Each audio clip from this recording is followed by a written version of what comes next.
Live in 5. Sorry. Can you believe what they did to the green M&M?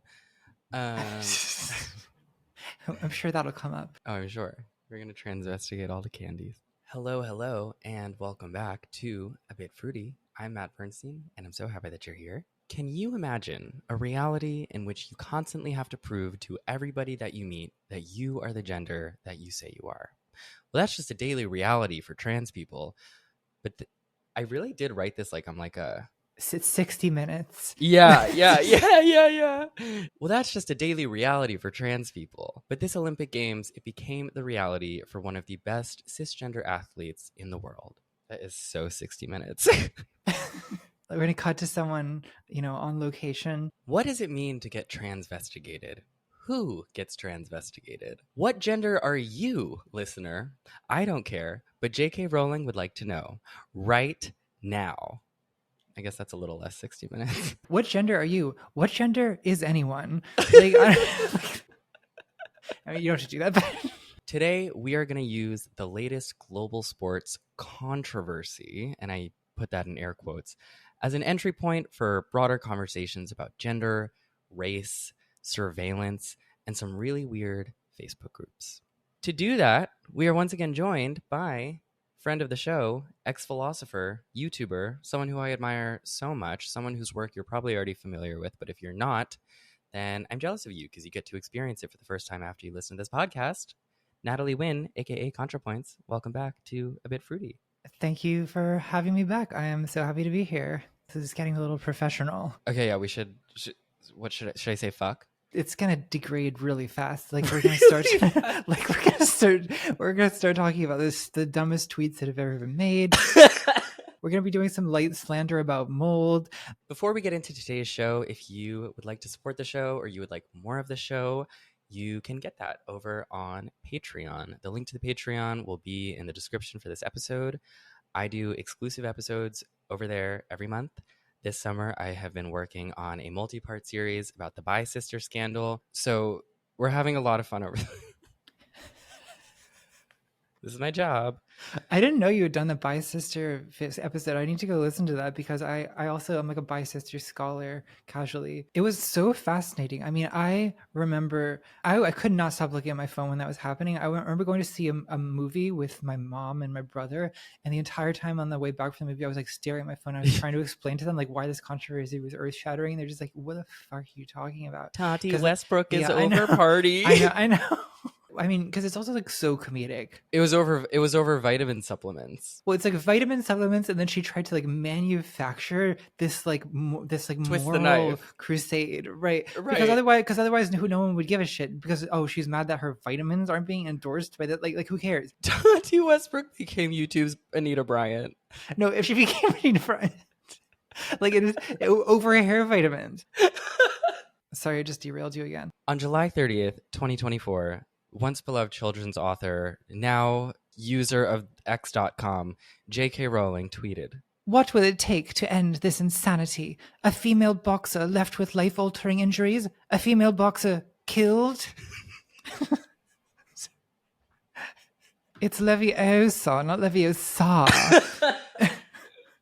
When I saw this tweet, I had no idea what was going on. Yeah, she doesn't really explain it. You're expected to be like up to date on all the lore of like boxing gender investigations, and I mean, especially since JK Rowling's followers, and she's always talking about women's boxing. She's such an expert in that, and something she obviously cares about so much until now. Well, okay, no, this is a good place to start though, because she attached this article. The article from The Guardian that she attached to this tweet was titled, "Boxers who failed gender tests at World Championships cleared to compete at the Olympics." Now, I read this with no understanding of what was going on. This is the first time I heard of this story.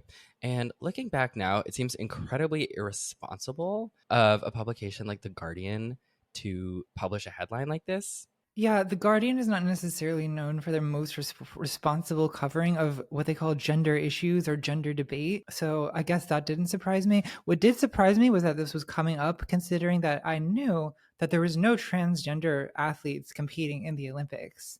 So you would think that that would make you immune to having to sit through transgender discourse the entire time. but it turned out not to. That's a good opening question. How did having no trans athletes at the Olympics somehow make the Olympics entirely about trans athletes and what we think about them? That is the question. We are going to be unpacking a lot of discourse today, as we do on this podcast. But beforehand, I want everybody to be working with the same set of facts here.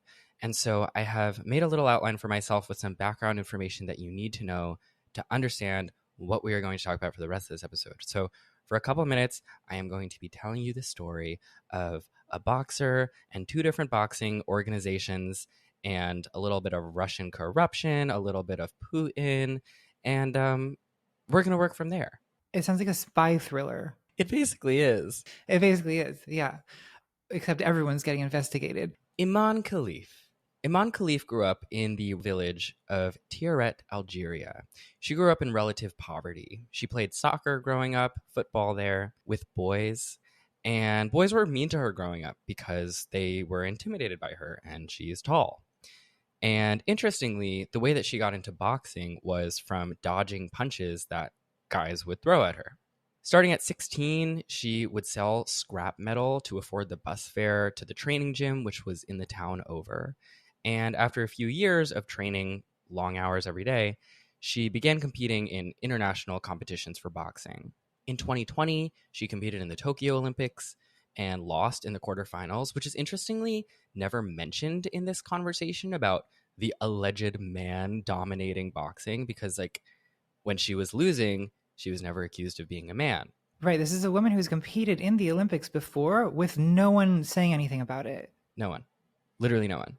By 2023, Imane Khelif had competed in multiple IBA World Championships.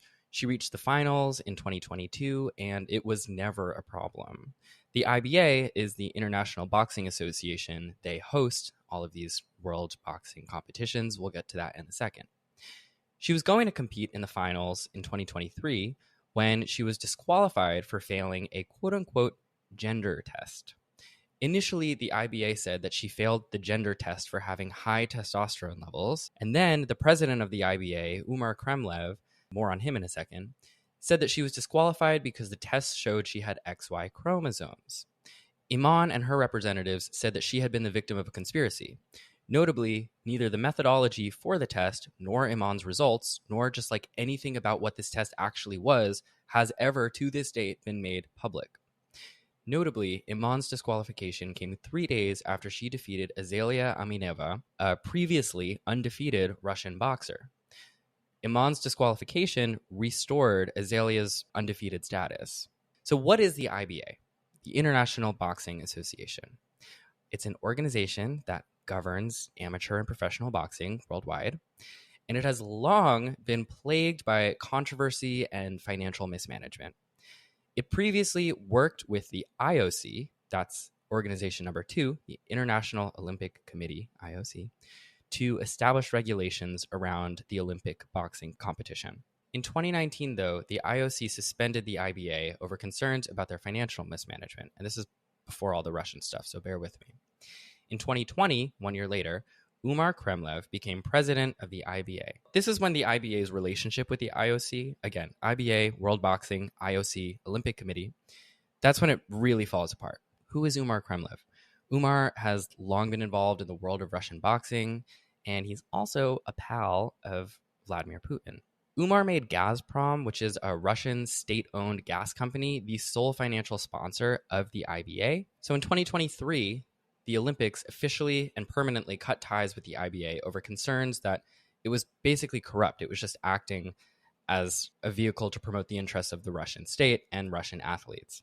Now, fast forward to Paris 2024. I promise I'm almost done with the background. We're doing great, guys.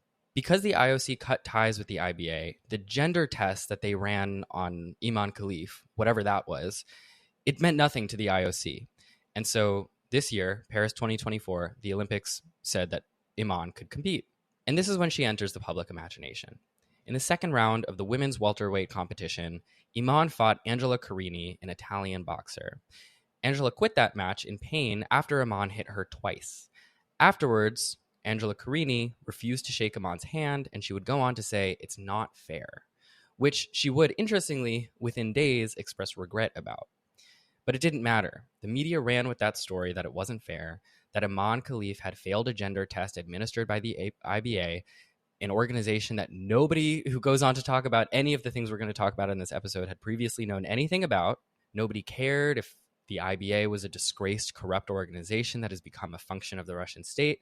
Nobody, least of all JK Rowling, fact-checked. And the culture war ensued. And that is what we are here to unpack today. Congratulations, you have made it through the context. It's all downhill from here. I'm sorry to say. I mean, I think it's important for people to have before we understand what we're talking about here. One difficulty I feel like I've had trying to talk to people about this case is a lot of people are under the impression that this is a question of trans women competing in sports when it just isn't. No one in the story is transgender. Nobody in the story is transgender. Nobody in the story is transgender. And nobody in the story that we know of has XY chromosomes or high levels of testosterone. Like, that was the other thing, is at the beginning, a lot of people were saying when the story broke, like, oh, well, some women who are athletes especially naturally have high levels of testosterone. And there are genetic variations where cisgender women can have XY chromosomes. And that is all true. But Imane Khelif just never had any of those things. And so I don't even want to give credence in this particular story to the idea that, like, she did, because the IBA has never presented any evidence about this gender test or what it was. Yes, anyone claiming that Imane Khelif is intersex or has high testosterone levels is basically engaging in pure conjecture. There's no solid evidence of any of that. Right, which JK Rowling has done like upwards of 20 times. Yes. Should we talk about JK Rowling's meltdown? Yeah, let's just get into it. There are a number of people who are responsible for making this story something that we're talking about today. And those include JK Rowling, Elon Musk, Logan Paul, Donald Trump, all of the people that you want to have lunch with. I think that JK Rowling is a good entry point because she's where I learned about all of this for the first time. Yeah, so what ignites this is this photo of Angela Carini and Imane Khelif after their match, where Carini is crying and Imane is comforting her. Yeah. And I think what really ignites this as a controversy is the visual spectacle of this feminine European woman weeping as a taller, darker skinned woman has just won a boxing match against her. Yes. To me, Imane Khelif, what she looks like is a professional female boxer. She's tall, she has long limbs, she is muscular, because that's what champion female boxers look like, as we've seen from a lot of the other women who compete in these matches. But in this picture, you get the vibe is kind of a damsel in distress, I think, and that becomes the sort of mythological framing of what happened. So the first time I saw this picture was when JK Rowling tweeted it. Let's just read the tweet because I think this really establishes the tone of the discourse. Could any picture sum up our new men's rights movement better? The smirk of a male who knows he's protected by a misogynist sporting establishment, enjoying the distress of a woman he's just punched in the head and whose life's ambition he's just shattered. Hashtag Paris 2024. I did text Natalie beforehand and I was like, can you please use the voice when you read the tweet? Yeah, I've been walking around the house like doing my Hermione impression all day. Yeah, this tweet gets 449,000 likes, and according to Twitter, which I believe kind of inflates these metrics, but 120 million views. And one of the things that really interests me about this picture that you just described is that it gets circulated by all of these people, including JK Rowling, and it's clearly, Imane Khelif is patting Angela Carini on the back, but it's portrayed as, because she's taller and necessarily she has to look down at Angela Carini, who's shorter than her. It's framed as this like menacing, like a predator preying on their prey. Absolutely. I mean, the first obvious thing to say about this, right, is that like the discourse is already not even about fairness in sports. Like Totally. We're already we've instantly moved way beyond that. It's not a question of, oh, is Imane intersex? It's not a question of, are there heightened testosterone levels? Is this fairness? The critics are immediately saying she's a man, or they're not even using she at this point. No. They're saying he's a man. Yeah. This is a smirking male enjoying the distress of a woman that he has punched, right? Yeah. That's the language that JK Rowling uses. So in a way, even though Imane is not trans, she's getting the full trans woman treatment, which is to say that she's getting portrayed not only as a man, but like a diabolical man, a misogynistic man who enjoys violence against women. And, you know, I just don't get that from this picture at all. Even taking gender out of it, I look at Imane Khelif in this picture and I see someone offering condolences and support. Totally. You have to be engaged in like huge levels of speculation and vilification to look at this and see, quote, the smirk of a male who's, quote, enjoying the distress of a woman he's just punched in the head. Where do we even start with this, right? Like, it's the punching people in the head competition. Like, Right. why is that being framed as this like shocking thing? Well, that's what I was gonna say. Is right. I mean, there's everything about this tweet, which really does on August 1st, like kick off this conversation that would just become only more miserable over the following week, and we're gonna talk about all of it. But like a man who's just punched a woman in the head. Like, first of all, we are talking about boxing. That's like if two tennis players come off the court and you're like, and he was hitting the ball with the racket. Like, yeah, that's what the sport is. Yes. It's like this weaponization, and you see that over and over. And like a lot of the images shared by people who are trying to make the case that Imane Khelif was like uniquely violent against other women or something, they use photos of them boxing, and it's like, yes, they are punching each other. That's boxing. Yeah, it's being framed not as unfairness in sports, but as an issue of violence against women, Crazy. male violence against women. Crazy. And there's so much like subtext to this, like all the things that you have to kind of believe for this narrative to make sense. I mean, one, you have to believe that Imane Khelif is a man, which J.K. Rowling seems to believe based on vibes. We're talking about someone who is assigned female at birth, grew up as a girl, who is from a country where being transgender or gender transition is illegal. Is illegal. And these people think that they sent a trans woman to the Olympics. So one, all of that is just complete speculation based on more or less nothing except JK Rowling's gut feelings. Two, you have to think that this boxing match, which everyone agreed to, which is regulated by an organization that has public rules saying what their, standards are and who meets them and who's allowed to compete. And everyone who enters into a boxing match has consented to this situation, right? And again, this is not a complex consent kind of situation, right? It's not like women are sort of socially coerced in a million ways to become boxing champions, right? In fact, usually quite the opposite. As a woman, you would have to go out of your way to go into boxing, as Khelif, in fact, did. We know from her backstory that boxing was strongly discouraged because boxing in itself is seen as a masculine activity, right? Totally. And that's Yeah. kind of part of the background of this, is that the fight for women's sports has often been a fight for women to do something that is seen as masculine. Now we're portraying it as like sort of almost equivalent. The implication is that this is sort of equivalent to domestic violence, Yeah. right?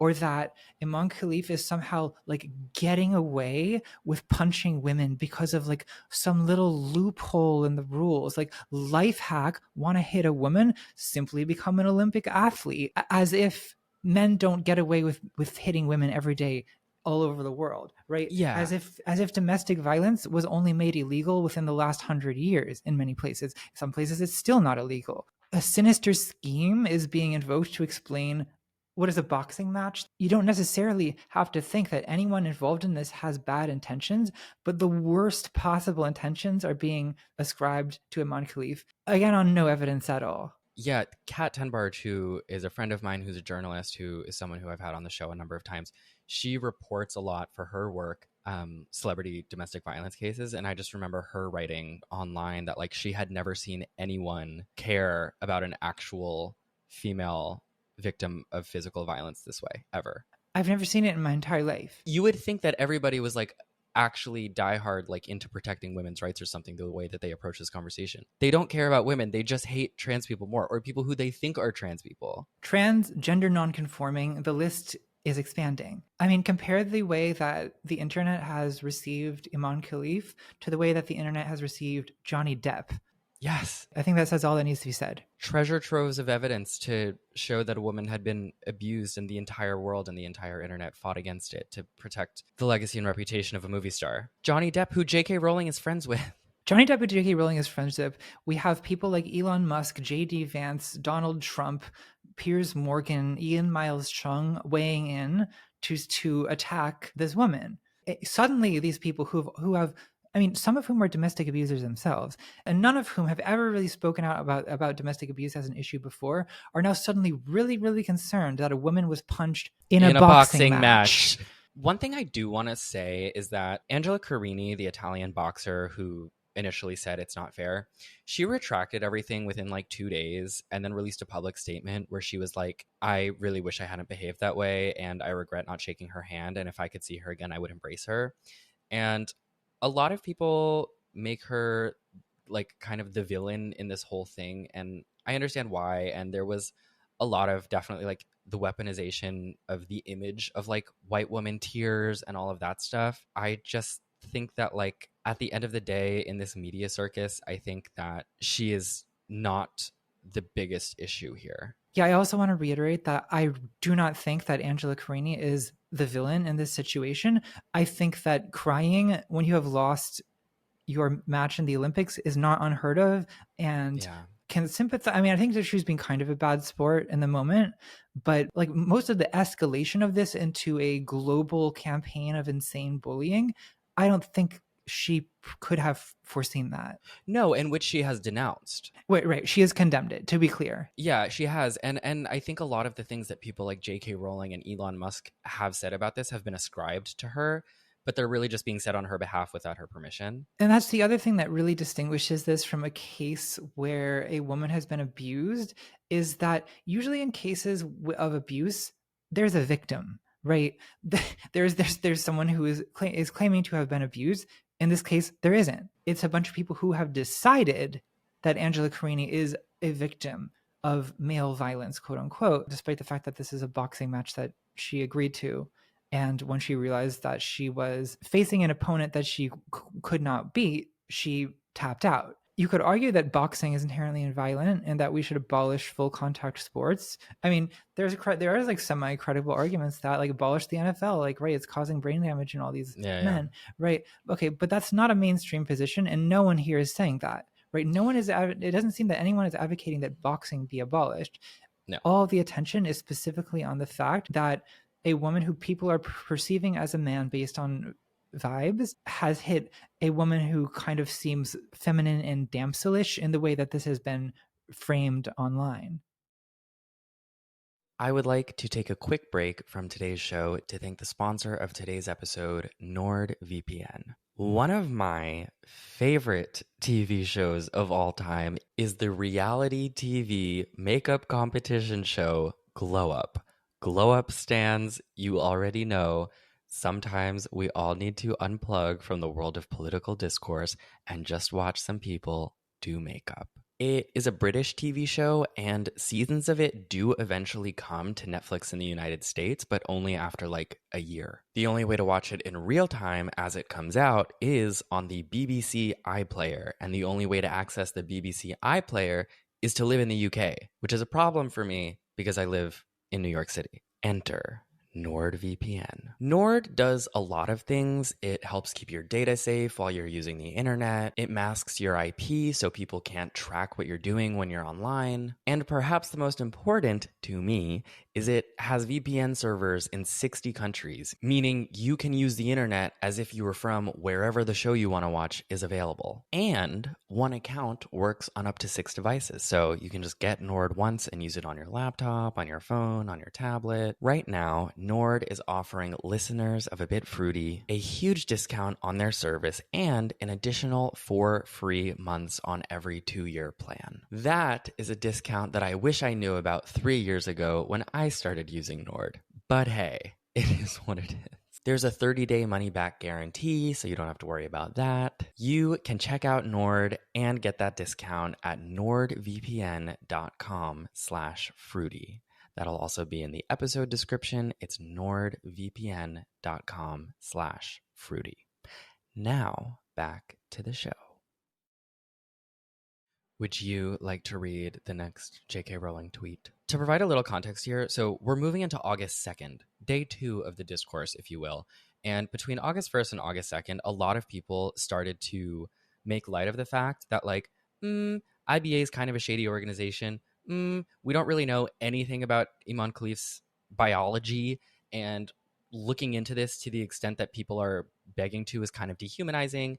And also, like, this is a cis woman. JK Rowling, probably you should pump the brakes a little bit.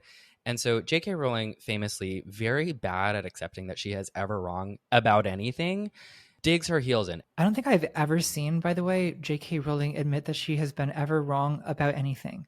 Not once. No, when she did her Holocaust denial, which was the impetus for the last episode we did together, she never walked that back. And it's a habit that JK Rowling has that I think actually might kind of be a key to understanding her madness, right? I mean, I'm sure we'll discuss later, like, how did she get this bad? Some people have proposed black mold. I mean, my personal theory is that this is someone who's self-radicalized essentially through a accelerating feedback loop of doubling down on bad takes, of responding vindictively to any criticism, of being love bombed by an already rabid hate movement. I think that's how we've gone from, some of my best friends are trans and I have a hard time thinking of them as anything but women. And, saying I'll march with you if you're persecuted, if you're ever oppressed, just to like the insane tirade that we're now in the middle of. And that we go on like once a week with her. Once a week at least. JK Rowling's transphobia did not fall out of a coconut tree, but here we are nonetheless. August 2nd, day 2. The idea that those objecting to a male punching a female in the name of sport are objecting because they believe that Khelif to be trans is a joke. We object because we saw a male punching a female. So, because people are like, at this point, have pushed back on the idea that Imane Khelif is a trans woman, here she's just saying, no, Imane Khelif is a man.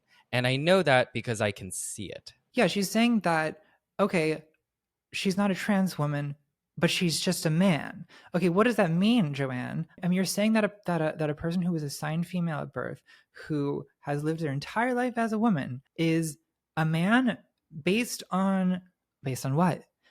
Speculation. I think one of the reasons that I found this entire saga around hating Imane Khelif to be like fascinating is that to me it represents like a significant escalation in gender critical rhetoric, right?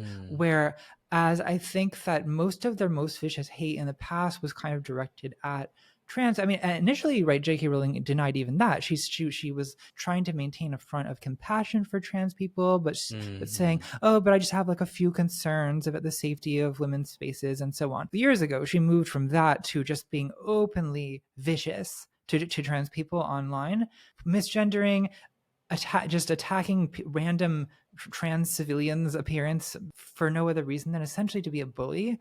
But now we've escalated even further to using the same playbook against people who are not even trans. Yeah.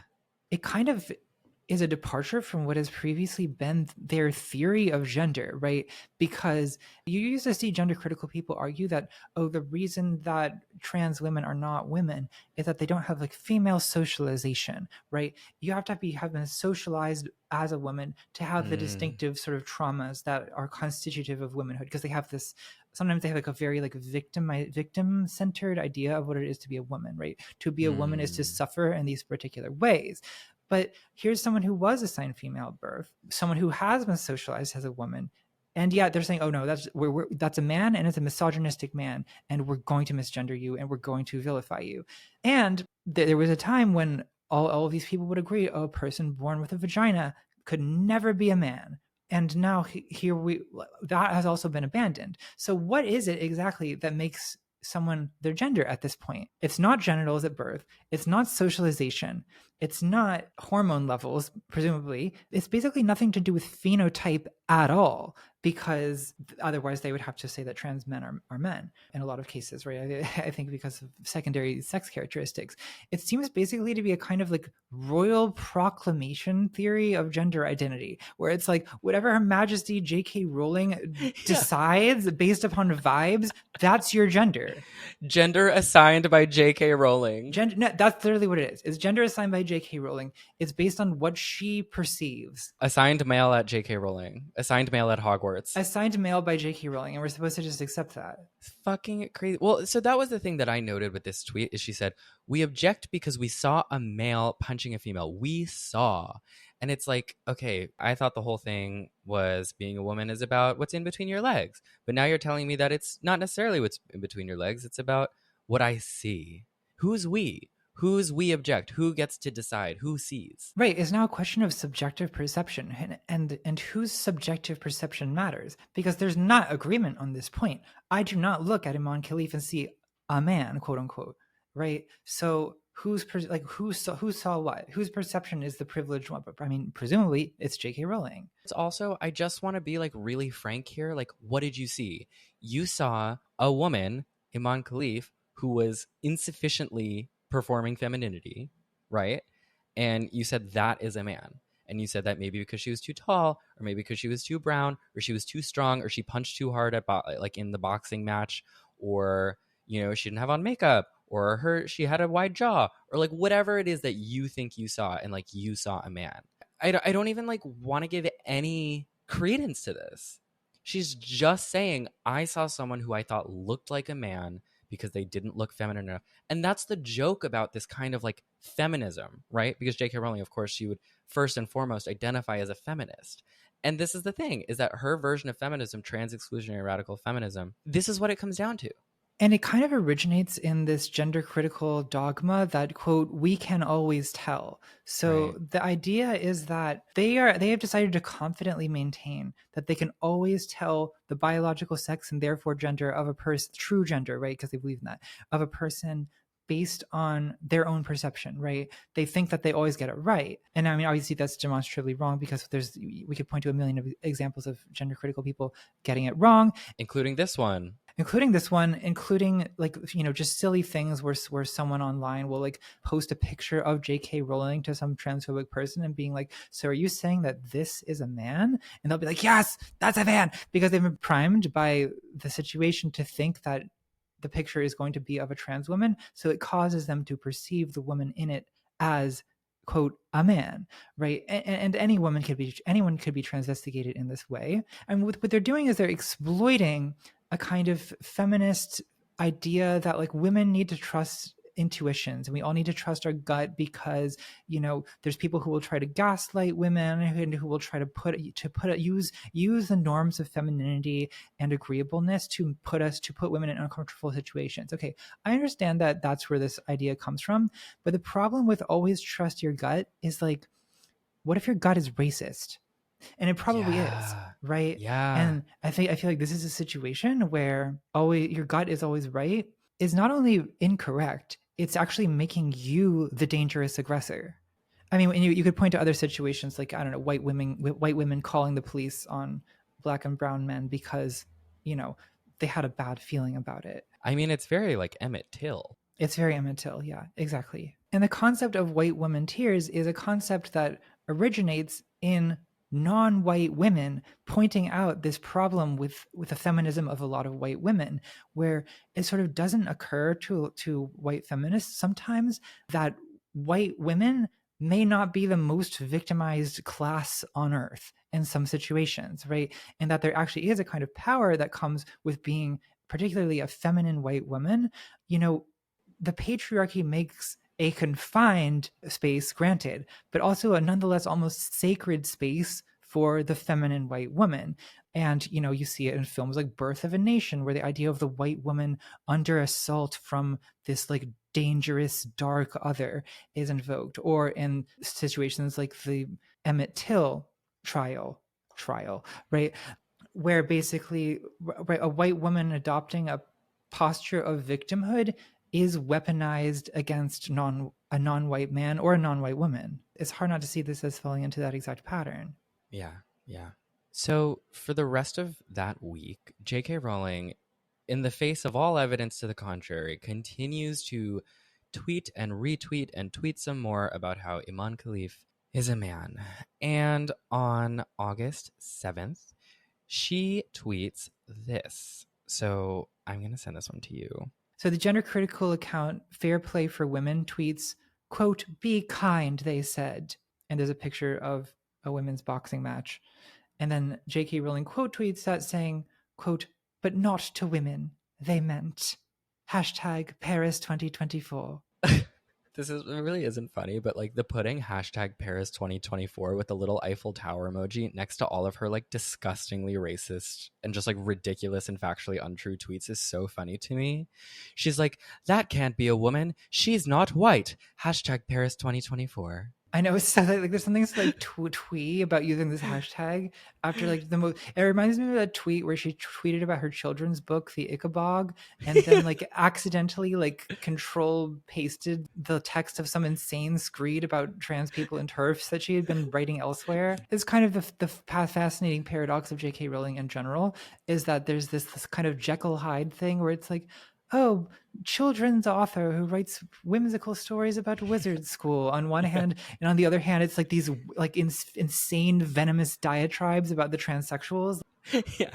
I think it's one reason why we're all sort of so fascinated by this is that there's just something kind of fundamentally absurd. Be kind, they said, but not to women, they meant. And it attaches the photo of Imane Khelif punching one of her opponents in the middle of a boxing match.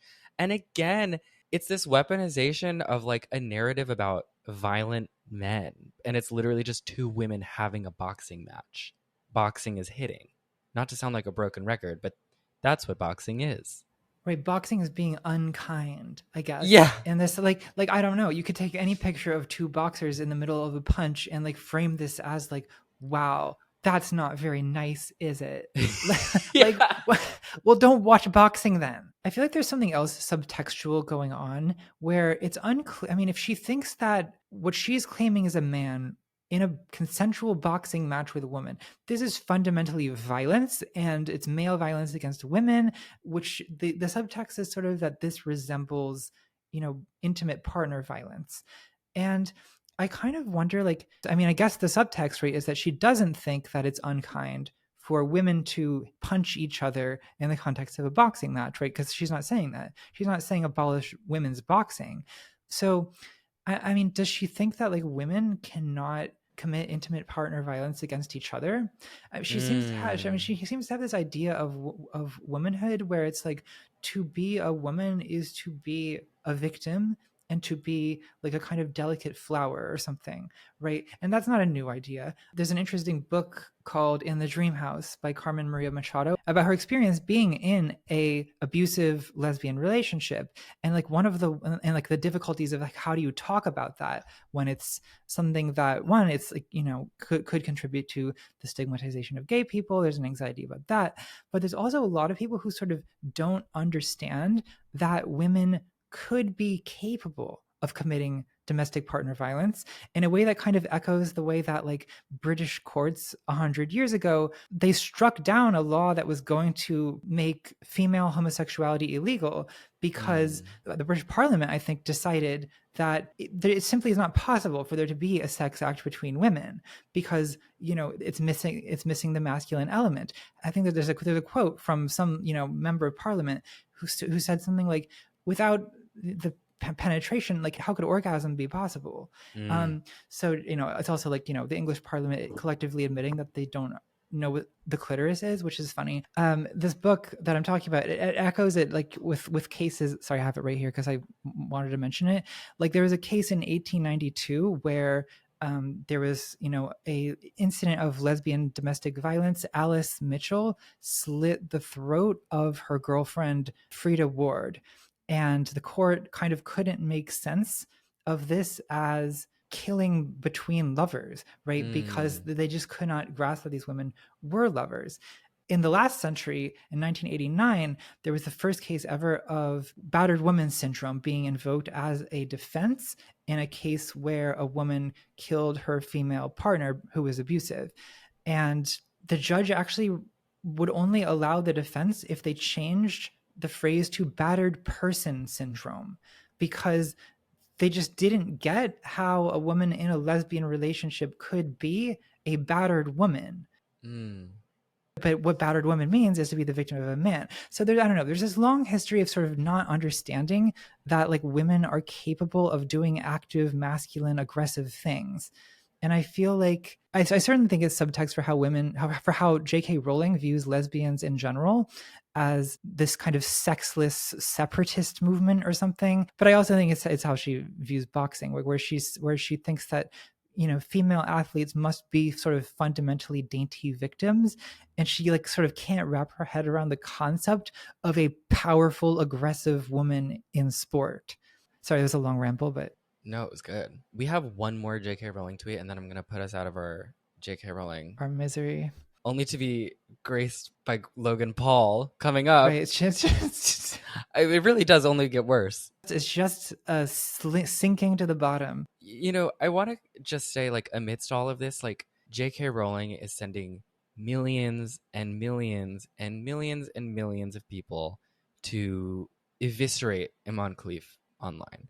And one thing I want to say about people who are new to celebrity, as Imane Khelif is, like, when this was all kicking up at the beginning, like, I don't know, I went to Imane Khelif's Instagram this morning, and she has almost 2 million Instagram followers now, and that's amazing. And I hope not only does she sue all of these people and become rich, but I hope she gets all the endorsements. However, when this was starting, you know, just a few weeks ago, I went to her Instagram and she had like 20,000 followers, and I'm sure I was even a little late. Like, I'm sure it was way less than that when the Olympics started, and again, outside of the boxing world, nobody knew who she was. And the thing is, we think about Imane Khelif right now as a celebrity because she has become one over the last couple of weeks. But when you're very new to being a celebrity, you don't yet have the money, the resources, the people to stand in between you and the online vitriol. Like, you don't have any of that. Even if you're at the Olympics, a lot of people don't have money when they get to the Olympics. A lot of people do sex work to make it to the Olympics. And like, I say that all of this because J.K. Rowling was essentially sending a very, very angry mob, which she has a lot of power over, to harass ultimately an unknown woman with very little resources to do anything to combat it. Absolutely. I would actually argue it's a global digital bullying campaign that actually may be unprecedented in its scope. You know, Yeah. people talk about like cancel culture and pretend that they care about that. There's been a lot of hand wringing over the last few years, and some of it justified hand wringing about cyberbullying. And you know, the celebrity case of this that's often brought up is from 10 years ago. It's Justine Sacco, who was this woman who made a racist joke, then got on a plane. All of Twitter basically decides to get this woman fired by the time she lands. Twitter is a lot bigger than it was 10 years ago. And also, a lot of the people who are participating in the dog pile against Imane Khelif, which is also completely unwarranted and completely based on lies, many of the most powerful and famous people in the world are joining in the dog pile. I don't know that I've ever seen someone get bullied by this many people in power, someone who 3 weeks ago basically none of us had heard of, and who could not possibly be prepared for like the psychological stress that's, I mean, it's hard to even imagine like what it must be like to be the target of this. Logan Paul. Ugh, I have to skip ahead to Logan Paul. But Logan Paul, God, I hope I never say that again. I do have to skip ahead to Logan Paul. Logan Paul tweets, "This is the purest form of evil unfolding right before your eyes," in relation to the Imane Khelif Angela Carini match, where he uses the same photo of Imane comforting Angela Carini. And it's just like, this is the purest form of evil? Like, let me go back on your Twitter and see if you've said it's like anything about anything ever. Yeah. Have you ever commented on any kind of women's issue at all? Have you ever said a word about domestic violence? Have you ever said a word about any man who's been outed as an abuser? I don't think I can recall a case of Logan Paul ever being a spokesperson for that. Okay, so we're going to transition from JK Rowling to Logan Paul. I love my job. I mean, and I think that the transition from JK Rowling to Logan Paul is kind of an illustrative example of the type of talking points don't just remain contained in your little field where you developed them. So gender critical feminists, I mean, I've always been amazed by how not bothered they seem by how many like right-wing male misogynists seem really enthusiastic about taking up all of their talking points. Yes. I feel like if I had found that all of the talking points I'd used for the last 5 years were suddenly enthusiastically being embraced by the US Republican Party, by Logan Paul, by Elon Musk, I would feel that I must have done something very seriously wrong. I say this on my podcast a lot, but it's like if Ben Shapiro is retweeting me, like if I'm having friendly engagement with Matt Walsh on Twitter, as JK Rowling has done, it's time to go to the mountains and like meditate for 3 months. she will never do it. No. But so Logan Paul tweets at the beginning of this. I can read the Logan Paul tweets. I'll do my Logan Paul voice. This is the purest form of evil unfolding right before your eyes. Stop. I think it's pretty good. No, I love it. Right? It's so good. It's so good. Thank you. A man was allowed to beat up a woman on a global stage, crushing her life's dream while fighting for her deceased father. This delusion must end. Okay. First of all, a lot of people have their dreams crushed at the Olympics. Like, I think, first of all, like, we have to start there. Most people lose. Like, what do you think that the Olympics is? It's like weaponizing all of this stuff that has nothing to do with like gender or biology or protecting women or whatever they're claiming to care about. But it's like, does he want participation trophies? But yeah, I also think that the language, the purest form of evil. The purest form of evil is about as black and white as it gets in terms of your moral nuance, right? I mean, look, if I were a TERF, I feel like what I would be trying to like. Okay, so if I were a TERF, exactly. If I were a TERF, and I believed that Imane Khelif was, whatever TERFs think the criteria for a man is, XY chromosomes or whatever. Okay, suppose I thought that. I feel like what I would be arguing, and like the only sensible thing to argue from that position would be that I understand the complexity of the gender identity of this person, and I think this is unfair I think this is unfair and should be excluded from women's sports. I don't think I would then escalate into saying that Imane Khelif is a man, nor would I suggest that she was motivated not by, wanting to win an athletic competition in a sport that she's been practicing for years, but rather, a sinister, diabolical desire to get away with punching women. And then escalating from even that to simply saying it's the purest form of evil. We're ascribing like satanic motivations almost. Well, something about a lot of like the language and imagery we're going to get into that was used amidst this reminds me, not to take like a really dark term, but it reminds me a lot of the way that like Nazis would talk about undesirables. It's dehumanizing. It's like fascist dehumanization, the purest form of evil. There was an image that went viral after Imane's match with Angela Carini that someone had illustrated, which basically portrayed them in the boxing ring. And Angela Carini was drawn as this kind of like waify looking, very feminine, thin white woman. And Imane Khelif was depicted as a literal beast. Like a minotaur, goat horned, like male bodybuilding physique, boxing gloves 5 times the size of her opponent, and the opponent is like a 5'2" Caucasian biological like Barbie. It's just this like imagery of like King Kong and beauty, right? The first thing that I thought when I saw that, which went viral in part because her opponent after Angela Carini, like her upcoming opponent, which she would go on to beat, would share it on her Instagram page along with a bunch of other memes calling Imane a man. Ironically, those two women, Imane Khelif and this opponent who shared all these things about her being a man, they were physically very similar in stature. Yes. I mean, I really think people should look at this picture because I think... Yeah, I'll throw it up on the screen. The distance between what we're looking at here, which is 2 women who have more or less the same physique, although the opponent in blue actually to me looks taller and if anything more muscular than Imane, but is lighter skinned, right? But is white.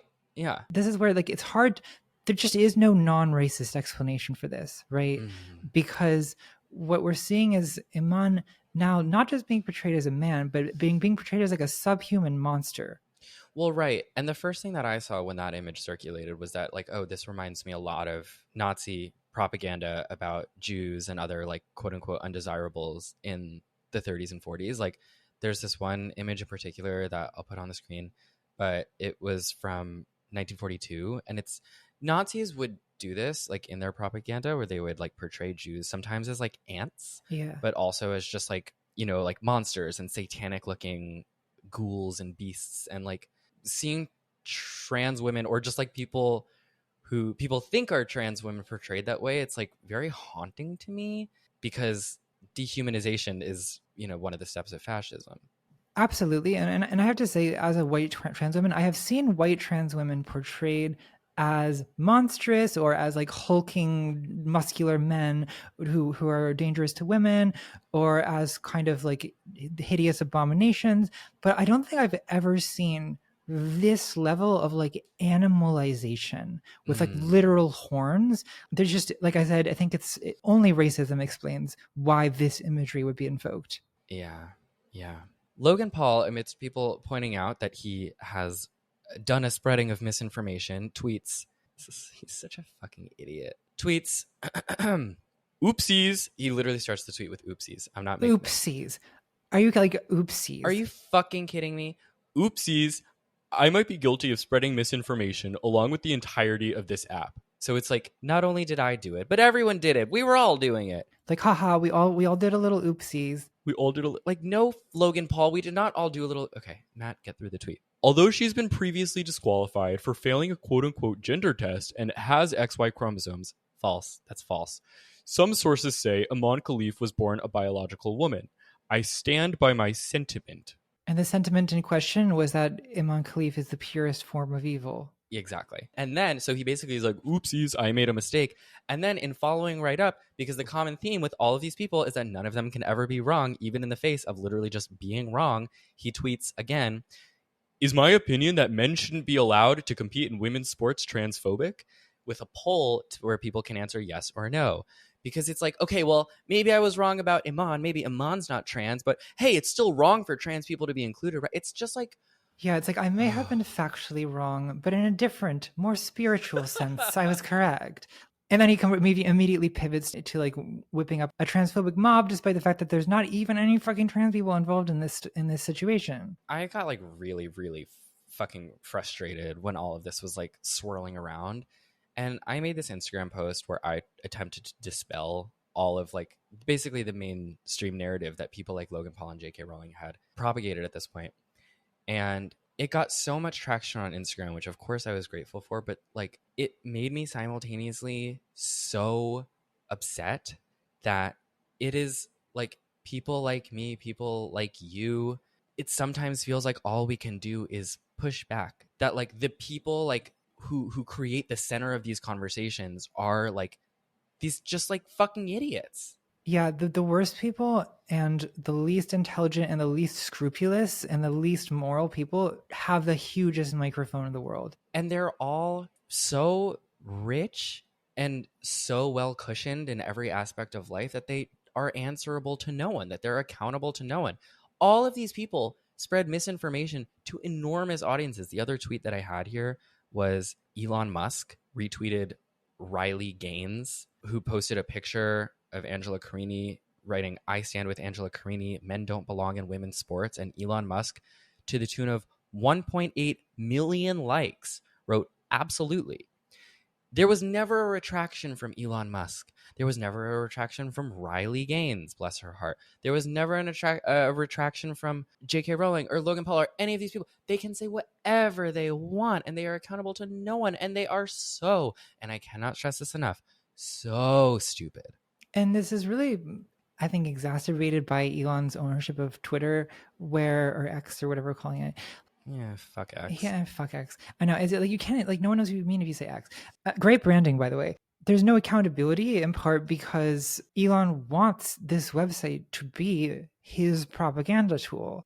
He's basically outright encouraging it. Not only is there no accountability, but there's sort of rewards for engaging in these hate campaigns. There's something like spiritually good about talking about this. I feel like I'm like expunging it from my body. Well, because you feel insane when you're just looking at it on Twitter all day, and it's like literally, like, how can literally everyone be this wrong and this cruel all at once? And like just reason and facts and sense and compassion, it just feels like I don't know, like throwing gravel at a skyscraper in terms of how effective it is.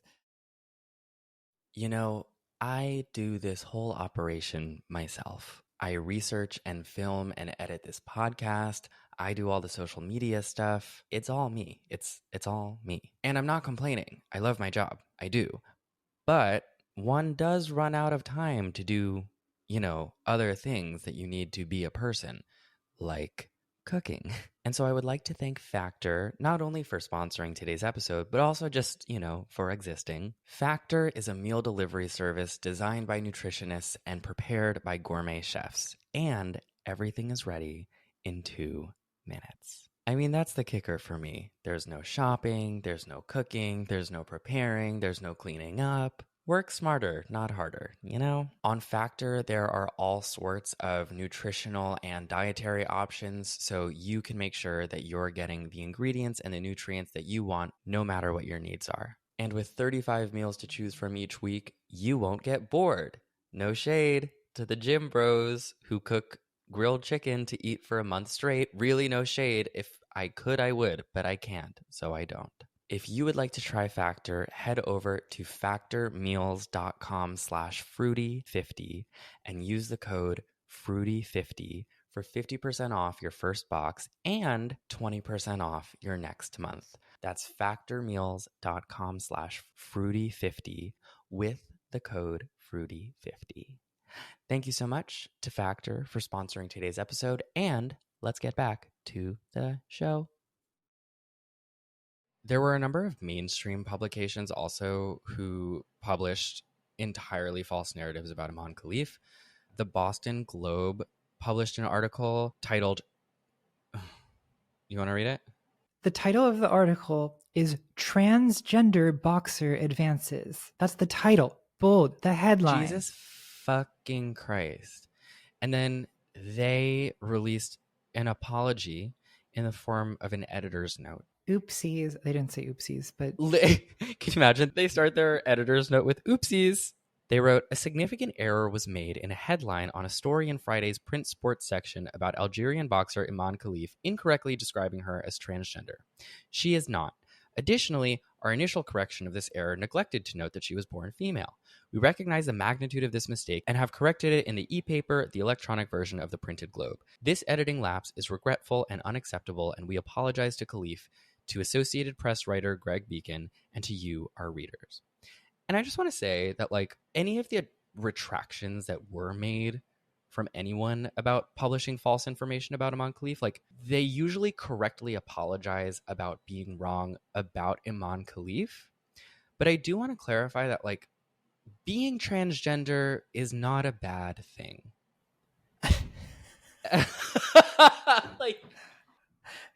Yeah, I mean, that sounds pretty controversial. Could you elaborate on that? But it's just yes, it is wrong to call someone trans who is not trans, because that's just factually incorrect. But I guess what I'm trying to say is we shouldn't treat it as belittling to call someone trans. What we should be apologizing for, in addition to, the Boston Globe doing bad journalism here, is that in spreading this misinformation, it's just ultimately aiding in this anti-trans hysteria. Yeah. Right? It's about who picks it up and where it goes. And it's also kind of an Overton window shift where you have even people who are trying to be allies saying stuff like, no, she's not trans. She's a biological woman. They may as well be saying no, she's not trans. She's a real woman. This has been one of the kind of revealing things about this whole episode for me, is that I feel like even if transphobia escalated to the point that they literally rounded up and shot every trans person, I feel like that still wouldn't be the end of transphobia. If trans people didn't exist, they would have to invent them. And they're doing it. They're inventing trans people to get mad at. I mean, and I think some of the motivation when it's a newspaper doing it is that it's just man is dominating women's sports is a great Fox News chyron, you know what I mean? It's just for low information people who aren't going to follow up and who just trust whatever outrage stimulating idea is put in front of their eyes. I mean, it's the reason why Donald Trump, for example, will use this talking point, whereas Trump doesn't talk about trans people a whole lot. I think transphobia is something that he doesn't really emotionally connect with that much, like in the way that I do think he is like very passionate himself about hating on, you know, migrants.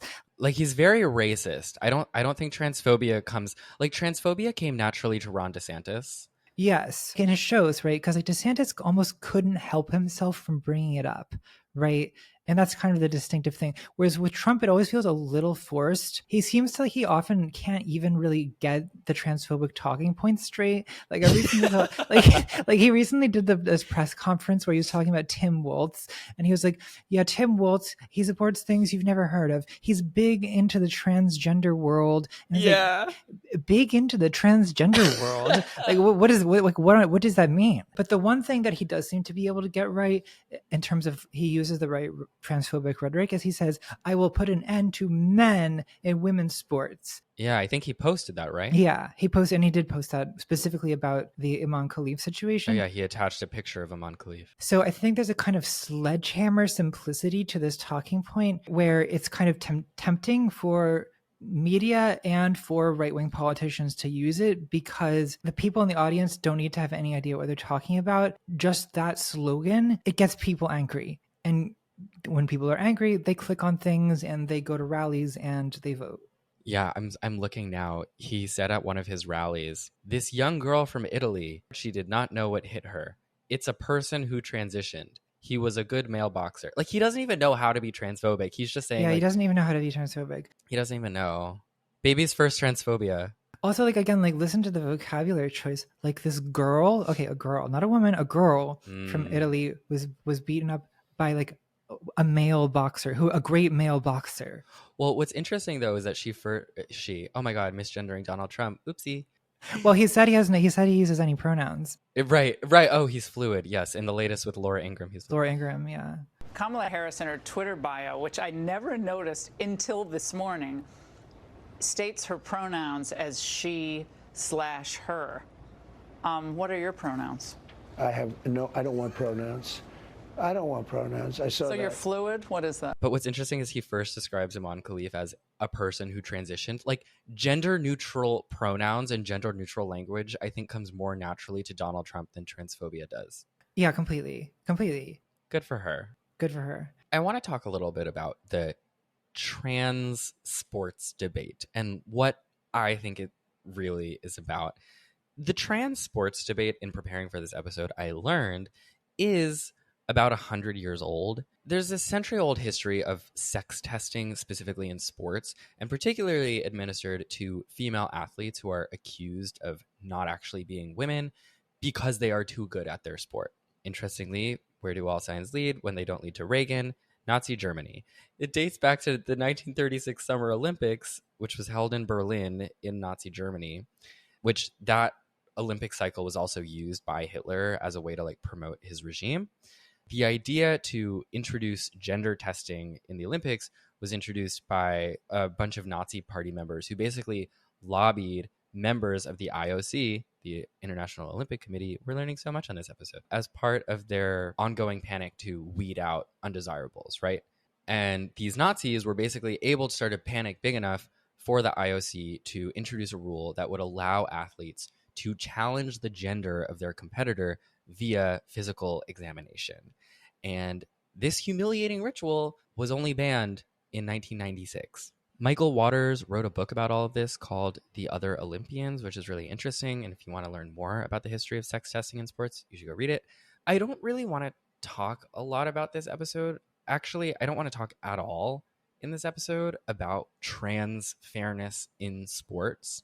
And I want to explain why. You know, not only do I not want to talk about trans fairness in sports because Imane isn't trans, no one in the story is trans. This was never actually like should have been about trans people in sports, but also that's not the real reason. The real reason I don't want to talk about it is because I don't think that the trans fairness in sports debate is a legitimate debate, or at least it's not the one that we've turned it into. And I don't want to give credence to what I think is a stupid conversation. And the reason that I say that is because I don't think the people who start these conversations, these debates about trans inclusion in sports, actually care about fairness in sports or trans people who participate in them. Trans people are such a small minority of the population. trans athletes are even proportionally a statistically smaller group than cis athletes. This is such a non-issue on so many levels. Like when we are having the argument about trans sports and should they or shouldn't they, it's like it is almost always a hypothetical. What I think these debates really are people whose ultimate goal is for trans people to not exist in public life, people whose goal is to strip trans people of fundamental rights, not just to play in sports, but healthcare, being legally recognized as the people they say they are, that kind of thing. I think the trans sports debate is their way to get you to like dance with them. Right. I think if we turn this into a metaphor of like dance, I think they are trying to drag you out on the dance floor of like entertaining their desire for trans people to not have human rights. And I think if they come out and tell you that they don't want trans people to have human rights, you're going to be like, well, no, that's ridiculous. I'm not a terrible person. Kind of, I think it's an easier entry point for them to get you at. But it wouldn't be fair, right? If trans women were to compete with cis women. And that's like, they're appealing to logic a little bit because like you have this primal way to be like, oh, well, no, but if you were born as a man, and they're dragging you on the dance floor a little bit. And I think that's where they get you to think, well, no, but then trans women aren't really women. And then you're also thinking about, well, do trans women pose a physical danger to cis women? And they're like getting these gears turning into your head. And, you know, are trans women stealing cis women's valor and achievements or jobs? And then all of a sudden you're like doing the tango with a transphobe who has fully roped you into this conversation that I just don't want to have. And so I don't give this an inch because I don't think that anyone who starts these conversations about trans fairness in sports actually cares. I don't think that's what it's about. And you know that that's the case because most of the people who at a high level are bringing this rhetoric up are people who never talk about women's sports in any other context. They don't watch women's sports. They don't know anything about women's sports. They're not interested in it. But it's like you say, it's a wedge issue. It's to mix the metaphor, it's a foot in the door. You know, another reason, you know, is like I, as a trans person, am very often approached online or even offline by people who demand to have an explanation from me as to like, okay, but why are trans women trying to like dominate all the women's sports? And it's like, well, one, like, why am I being asked about this? Because I'm trans. I never talk about sports outside of when people approach me about this. I don't play sports. I don't like, I have no expertise on this question at all, but they're approaching it to me because again, it's like an issue where it would be a mistake, right, for me just to respond being like, well, the question of fairness of trans women competing in women's sports is actually really complicated, and it's going to depend on the sport, and it depends on, you know, who are we talking about here? Like, at what age did a person transition? Like, are we talking about someone who was on hormones? Like, right, there's all these factors that go into it, but the minute you start doing that, you're losing, because like you say, the point of this talking point is that it introduces a conversation about trans women taking away things from cis women and trans women being a danger to cis women. And so I think it's effective for them as a wedge issue for that reason, because you can spring this like question on normal people and not necessarily immediately come across like you're a raving bigot, which is, you know, probably is the case if you lead with one of the more insane talking points.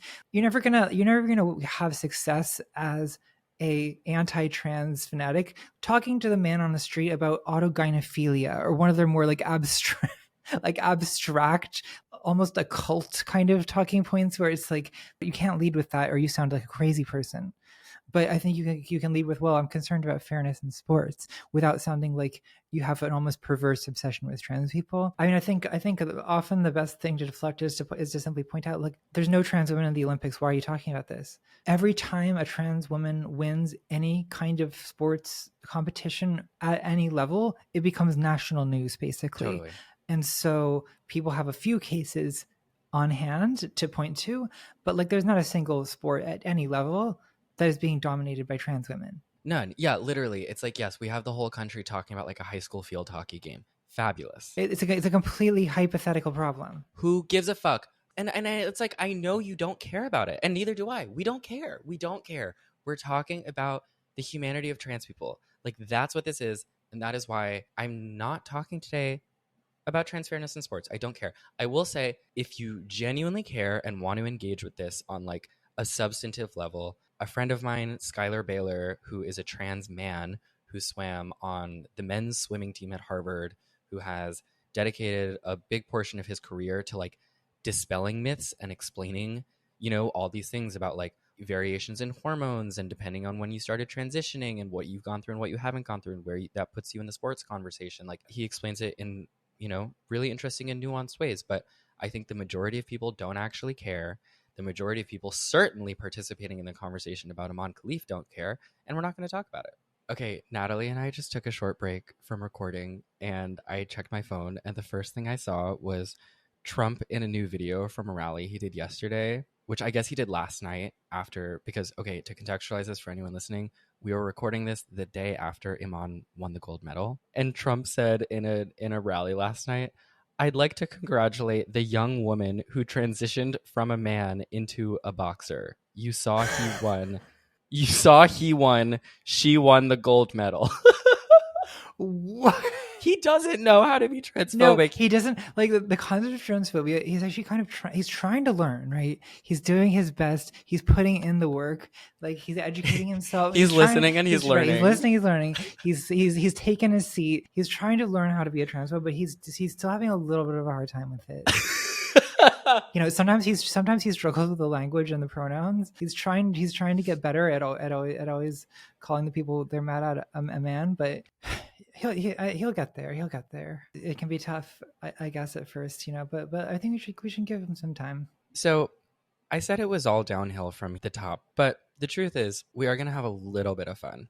Can I say that, or does that make it seem too lighthearted? Maybe I should just not say No, that. you can absolutely say that. Transvestigators are fun. It's like, I mean, they're fun in the way that, like, I don't know, watching like documentaries about David Koresh is fun, but What is that your reference point for fun? it is for me. But I'm like a sicko. Learning But about the Waco siege. that is kind of what I do for fun. Like I watch cults. Yeah, I mean, this is kind of a cult. It is kind of a cult, and it's kind of a conspiracy theory. It's not kind of a conspiracy theory. It's a conspiracy theory. So what is it? So we're going to be talking about transvestigation, which is a word that we've dropped a number of times already in this episode, but I think we should visit it in its most extreme form in a way that demonstrates how the people who are kind of the biggest people like in our media culture, like Elon Musk, like JK Rowling, are actually inching their way, and actually not even inching their way. They're kind of running towards the place where they are the people in these Facebook groups of Transvestigating Hollywood. So what is Transvestigating? Actually, Natalie, I'm going to have you take the wheel on this one. So Transvestigating is basically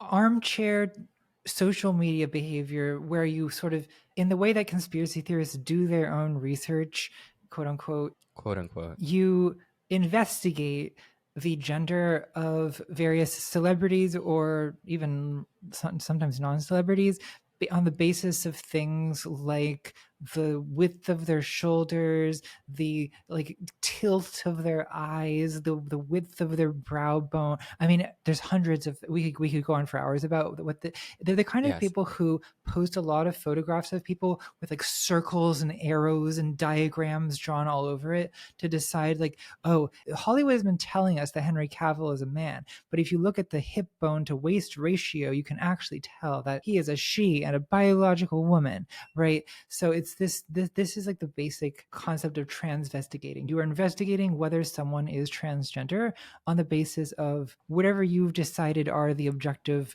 markers of biological sex. I've seen some things about the transvestigation of Henry Cavill, and personally, I'd be thrilled if it comes out that he's a woman, because that means I get to finally be a heterosexual. Congratulations.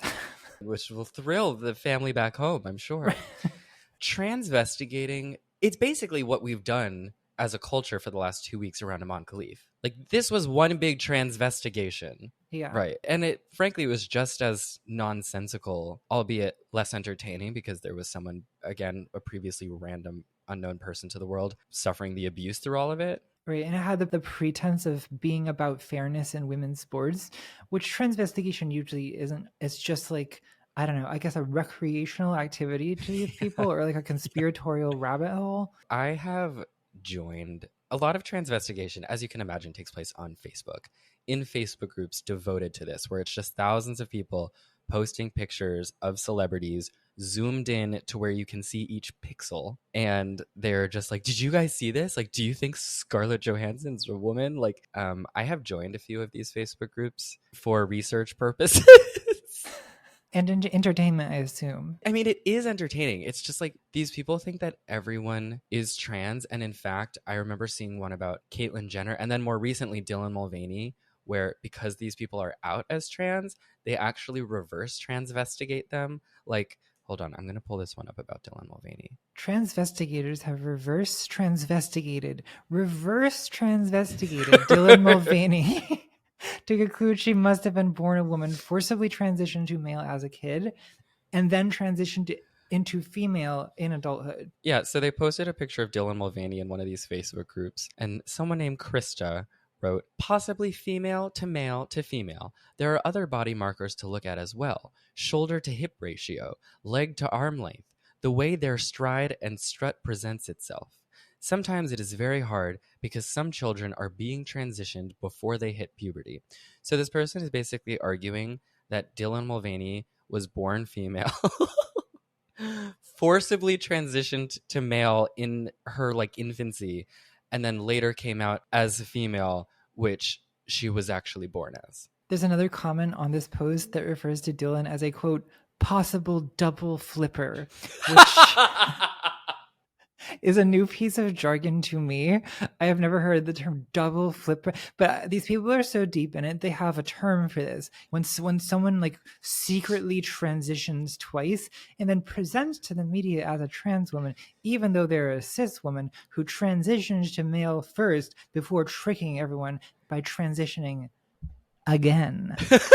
And that is most insane. What these people are claiming is essentially it's a conspiracy theory, right? Where they're saying that basically all celebrity, all Hollywood actors, literally all of them are trans, right? So Scarlett Johansson is a man, Henry Cavill is a woman. Like any celebrity you can think of, basically has been transvestigated at this point. It could happen to you, Andrew Tate, and it has. Can we look at the transvestigation of Andrew? Let's do it. Andrew Tate was transvestigated this week. Here, I'm going to send this one to you. All right, so we have, I mean, I guess I should describe for the people not watching the visuals what I'm looking at here. It's a Facebook post about Andrew Tate. Caption, I guess she forgot to wear her fake eggplant emoji, laughing, crying emoji. And it's a picture of Andrew Tate in a Speedo and then perversely like zoomed into the like extreme like pixelated degree on the crotch of the Speedo, where, I mean, it is like admittedly like a slightly bewildering picture to me. Like what, like if it's a tuck, it's a good tuck. It's like a really I will say, good it's tuck. a really good tuck. Like because I cannot tell that he has a penis. Are we transvestigating Andrew Tate? I mean, well, that's the thing, right? Is like you start engaging with these people, and now you're doing it, right? And now you're walking down the street wondering, is everyone trans? Like, I don't know. Is my mom trans? Is my like I don't know. Am I a double flipper? Like, was I born female? And then like I don't know. I'm starting to question. I'm questioning everything. You know, you listening at home could be trans. Like, I don't know. Did your parents trans you when you were a kid? Are you on the precipice of becoming a double flipper? I couldn't prove that they didn't. And isn't that the same as evidence? Maybe we are all trans. Well, I mean, maybe that's, I don't know, maybe that's what we should be striving for. If everyone's trans, then no one will be. Transnormativity. Yeah, exactly. Victoria comments, he/she blocked me for calling him/her a transformer. A transformer. They do have so many amazing words for trans people that I don't even, they're using them as pejoratives, but like transformer, that's kind of cunt. It's hard to get mad about being called transformer. It's like when they call gay people members of the alphabet mafia. Like, I think it just makes us seem, I think it makes us seem a little bit too cool. Yeah, it does. Why are you making it sound so cool? But you know, I tacked this on to my outline for today's show because even though these people, it's like laughably insane what these people are doing, JK Rowling is barreling towards this. It's kind of the ultimate conclusion of their rhetoric, right? Which is that whatever I perceive is what the gender of a person is. So JK Rowling thinks that she can intuit, like, oh, I just saw with my eyes a man punching a woman, meaning like she thinks that she can always tell. Well, of course, these people inevitably run into the fact that most people cannot, in fact, always tell. And, I mean, this is something that we have just attempted to discuss for a long time in trans discourse, the fact that like masculine women are often casualties of transphobic witch hunts too, because bathroom panics often target masculine women. Right? I mean, I think that probably a feminine trans woman is in a lot of ways less likely to get confronted in a women's bathroom than a masculine cis woman, because a lot of people cannot in fact always tell, and trans women are accused of like reducing womanhood to femininehood stereotype, to like long hair and makeup and dresses or whatever.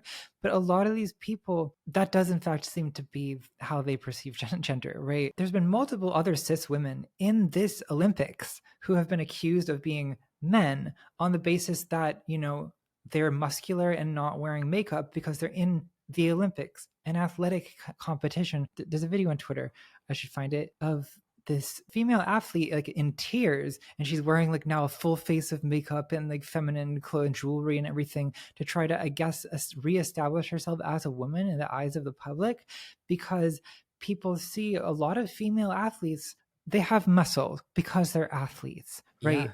And a lot of people see that and they don't see any like overt feminine signifiers, and so they see them as men. All of this line of thinking that a person does not get to tell you what gender they are, you get to tell everyone else what gender they are. It does lead to transvestigation, and in some ways that to me is the significance of this entire story about Imane Khelif, is that this represents a kind of global mainstreaming of a transvestigation witch hunt. Right. I mean, there were Katie Ledecky is another one who there were multiple like viral posts about Katie Ledecky not being a woman. And I'm looking at this one right now in front of me. It's from Ian Miles Chong, who's another genius. He wrote, "Is this a man or a woman? How you respond will determine the strength of your character." And it's like, okay, yeah, whatever, Ian Miles Chong. But what's interesting is that all of these tweets with Katie Ledecky or with Imane Khelif, like with Katie, they use pictures of her where she's just gotten out of the pool. Obviously, she doesn't have makeup on because she was fucking swimming. Her hair slicked back. And it's they choose photos. And JK Rowling did this too with Imane Khelif, where it's just women who don't look feminine in that moment. And like, that's what this is. They choose an unflattering photo of a woman, and then that's the proof that she's a man, right? Again, like as far as I'm aware, this is the first time that anyone has called Katie Ledecky's gender into question, but it's being questioned, right, because it's a photo of her after getting out of the water, where your hair is slicked back, which causes you to have the appearance of a larger forehead, and she's not wearing makeup because you already said it. She was swimming. I don't need to explain why an Olympic swimmer might not be wearing makeup during competition, do I? Okay, but to Ian Miles Chong, you do. To Ian Miles Chong, you do. And that is where this is all kind of headed, right? The ultimate social pressure that's going to be applied is for women in all circumstances to never be seen without a full face of makeup, nails, hair. That's what a woman is going to have to do to not be transvestigated. And even then it won't be enough, because as we can see from these transvestigation groups, they're transvestigating Scarlett Johansson. I mean, I think it's worth talking about how like this disproportionately affects women of color. It disproportionately affects butches and masculine women. But ultimately, like there's nothing that will save you from being transvestigated by certain people. It's not that men don't get transvestigated too, but I think I think it ultimately will lead to increased gender policing of women in general at all times. So, to conclude, Imane Khelif, as you know, ended up winning gold. Congrats to her. I hope she has a lifetime of peace and happiness. I also hope she sues the fuck out of all these people who lied. And considering JK Rowling's in the UK, where libel laws are flimsier and easier to leverage. Yeah, Iman, on the off chance you're watching this, England has libel laws that really kind of favor the plaintiff, so might be a good place to start. And we know that she's got money, so just a thought. Imane beat out her competitors, including Anna Hamori, the Hungarian fighter who shared memes of her the previous day about Imane being a man. Last Monday, the IBA, International Boxing Association, held a press conference led by none other than Umar Kremlev. A room full of journalists convened in person, and Umar joined over Zoom. And according to the Washington Post, Umar talked in circles for 90 minutes about testosterone and the need to protect women's sports, and also admonished the Olympics opening ceremony for hosting drag queens because, why not? And when journalists asked repeatedly for evidence of Imane's gender test, because that's the only reason any of them wanted to speak to him, he said that he couldn't provide any and wouldn't provide any. And eventually, many of those journalists just left the press conference while Umar was still talking. So, Natalie, in this world of increasing transvestigation, the gender surveillance panopticon, as I call it, where do we go from here? Like, how do we not barrel towards a world where this becomes the norm and where, like, one of the most popular self-identified feminists of our time is championing the cause of making women act more feminine lest they be described as men? Well, I think it starts by not allowing this whole incident to be memory hold, right? A lot of times bigoted movements rely on denial of their own horrible behavior, or that they just rely on people forgetting and moving on to get away with continuing to do it again, right? So I think maybe keep this whole situation in mind and all of its ugly consequences the next time someone is being globally transvestigated, and push back against the people doing it. Remember that these people were all wrong last time.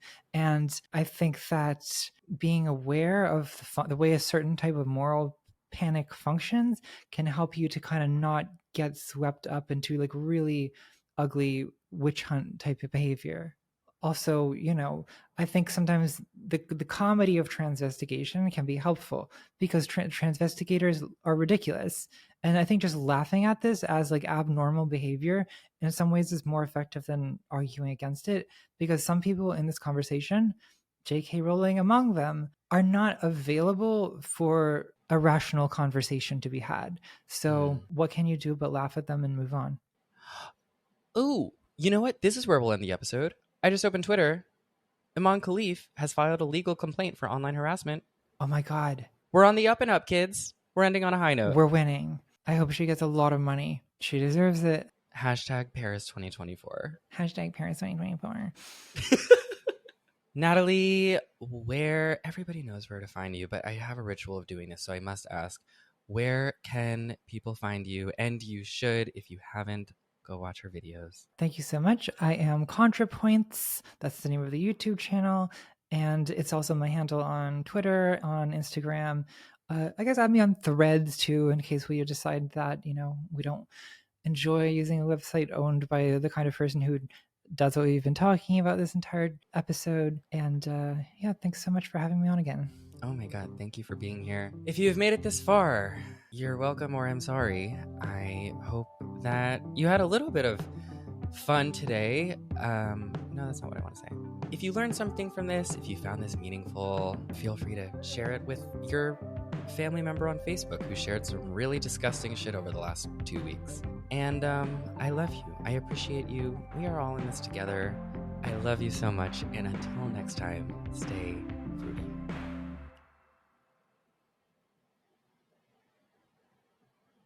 Cut. That's good.